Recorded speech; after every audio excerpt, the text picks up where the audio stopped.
जय माता दी। सबको हैप्पी रक्षाबंधन।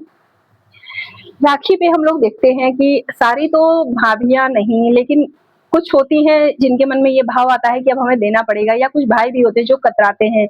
तो मैं ये कहना चाहती हूँ कि हमें अपने आँख कान को खोल लेना चाहिए कि अगर आपके अंदर देने का भाव है ना, और कोई हम उनको प्रॉपर्टी अपनी उठा के किसी को नहीं दे रहे हैं, एक मौका आता है ऐसा, हमें दुआ मिलती है, तो आपके घर की अला-बला टलती है और आपके रिश्ते इससे मजबूत बनते हैं।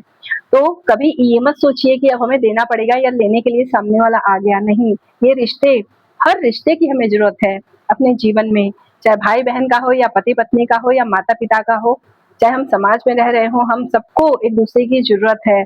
कहते हैं ना, एक कबीरदास जी का दोहा, उसमें एक लाइन आती है कि इस संसार में सबसे हिल-मिल के रहिए, क्योंकि नदी नाव संजोग के समान हमारा जीवन है। जैसे नदी और नाव का आपस में मिलान है, उसके बिना दोनों का जीवन सार्थक नहीं है, ऐसे ही हम मनुष्य हैं।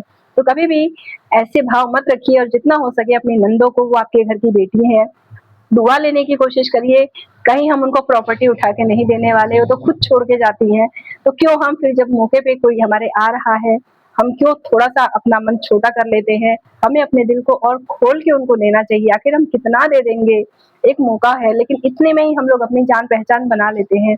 तो कोशिश करिए, दुआ कमाइए, आपके पति की लंबी आयु हो।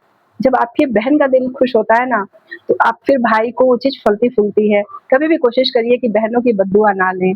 ना सारी बहनें खराब हैं, ना सारे भाई खराब हैं। बस वही है ना कि मिलान गलत हो जाता है।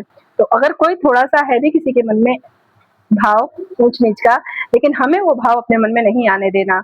भरसक कोशिश करिए दुआ कमाने की, आशीर्वाद लेने की, और अपने दिल को खोलिए, अपने सोच को बड़ा करिए, रिश्तों को अपने मजबूती से लेके चलिए। थोड़ा कम, थोड़ा ज़्यादा चलता है, लेकिन कभी भी बद्दुआ लेने की कोशिश नहीं करनी चाहिए, और इस खास मौके पे अपने रिश्तों को और मजबूत बनाइए। बहुत-बहुत थैंक यू। हैप्पी रक्षाबंधन। जय माता दी।